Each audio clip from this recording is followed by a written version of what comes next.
Hoir ya? Iya kak. Oke, nama panjangnya siapa, Dek? Zuratul Harnasyihah kak. Oke, boleh dipanggil siapa? Boleh dipanggil Hoir? Oke, saya panggil Hoir ya. Iya. Oke, sebelumnya perkenalkan, nama saya Devi Aisyah Fitri. Hoir bisa panggil saya Kak Devi atau terserah Hoir mau panggil saya apa. Oke, Hoir sekarang kelas berapa? Kelas 2 SMA kak. Sekarang kesibukannya apa? Kesibukannya cuma belajar, sekolah, pulang, gitu aja sih. Oke, cuma sekolah ya, ikut organisasi nggak? Kayak OSIS gitu atau pramuka? Kebetulan ikut organisasi OSIS. Oke, sebelumnya Hoir pernah di konseling di sekolahnya atau baru ini kali pertama? Baru ini kali pertama kak. Baru kali pertama. Adik Hoir dapat informasi mengenai tempat konseling kita ini dari mana? Dari medsos kak. Dari media sosial. Oke, dari media sosial. Jadi kalau boleh tahu nih Adik Hoir, ini kan baru kali pertamanya Adik Hoir mau melakukan proses konseling.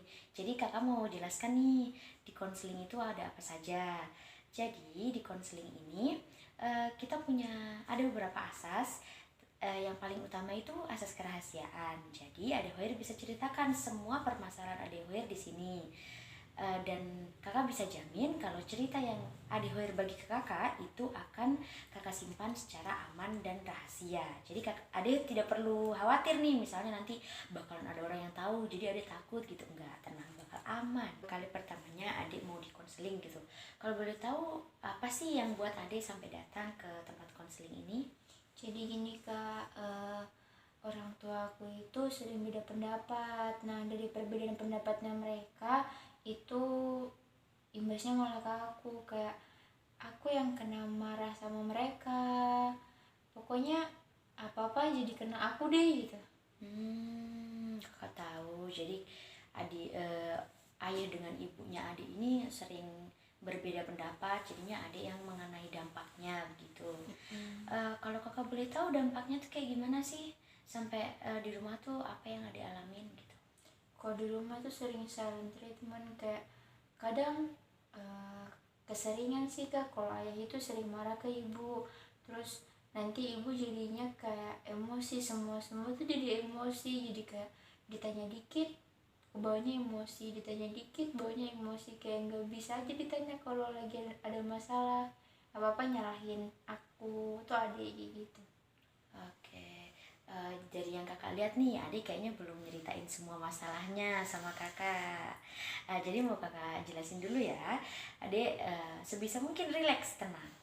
Ceritakan apa yang perlu adik ceritakan. Oke, kakak nggak akan maksain gitu buat memaksakan adik untuk mengeluarkan semuanya. Tapi kakak harap adik bisa keluarkan semuanya supaya kakak tahu nih masalahnya di mana gitu. Jadi kalau lagi silent treatment gitu, biasa apa yang Hoir lakukan untuk menenangkan suasana di rumah? Untuk nenangin suasana nggak ada sih kak, aku cuma diem aja di rumah, kayak nggak berani ngomong sama orang rumah, jadi tambah pendiam, cuma ngomong di kamar karena nggak berani ngomong sama sekali karena takut salah ngomong atau apa, karena kondisi rumah juga lagi nggak enak, jadi mungkin lebih baik aku diem aja. Tadi kan kakak kalau nggak salah dengar Hoir punya adik. Nah, jadi adiknya Hoir tuh gimana gitu kalau lagi silent treatment di rumah? Adik kan masih kecil ya kak, jadi dia nggak tahu apa, cuma tahu main aja. Cuma kadang kasian juga sih, kayak dia juga sering kena dampaknya, entah kena pukul kah atau apa kayak gitu. Oke. Jadi sebenarnya itu maunya Hoir bagaimana? Kondisi rumah itu seperti apa? Maunya aku sih kayak kondisi rumah itu baik-baik aja kok, sekalipun ada masalah di antara orang tua itu cukup mereka selesaikan, jangan sampai ke anak-anaknya tuh kena imbasnya, karena mental kita juga kan masih berusaha ngebentuk mental. Terus mereka kayak tiba-tiba dengan perlakuannya mereka tuh ngejatuhin mental kita, kayak sebagai anak kan nggak bisa ya, kayak kena omongan kasar sedikit atau apa pasti kayak mentalnya langsung tiba-tiba down, moodnya jadi jelek, jadi kayak mau sekolah pun atau apapun kayak udah nggak ada semangatnya lagi gitu. Oke, Jadi harapan Hoir rumah itu menjadi tempat yang damai untuk Hoir istirahat ya.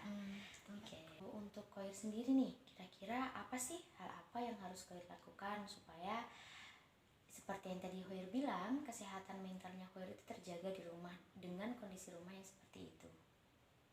Kira-kira apa yang harus Hoir minta dari ayah dan ibu supaya Hoir bisa tumbuh dengan baik ke depannya? Kayaknya sih nanti bakal minta supaya ayah dengan ibu itu apa ya kak, kalau ada masalah tolong jangan libatkan ke anak, kayak kalau mereka ada permasalahan cukup mereka yang selesaikan, jangan sampai anak kena imbasnya, kayak gitu sih. Oke, boleh kakak kasih sedikit saran? Boleh. Oke, begini, orang tua itu mungkin punya cara mereka masing-masing untuk menyelesaikan masalah.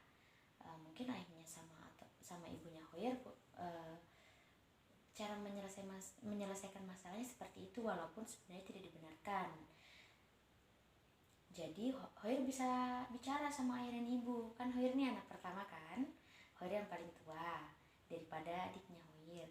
Jadi mungkin Hoir bisa kasih tahu ayah dan ibu, kayak Hoir jelaskan, Hoir terangkan kayak ibu, ayah, ibu sama ayah bisa nggak kalau ada masalah jangan teriak atau bentak Hoir sama adik, supaya posisi bisa nggak ibu sama ayah kalau ada masalah jangan dibentak Hoir sama adiknya, supaya Hoir sama adik tuh nggak merasa punya trauma ketika ayah dengan ibu membentak Hoir gitu.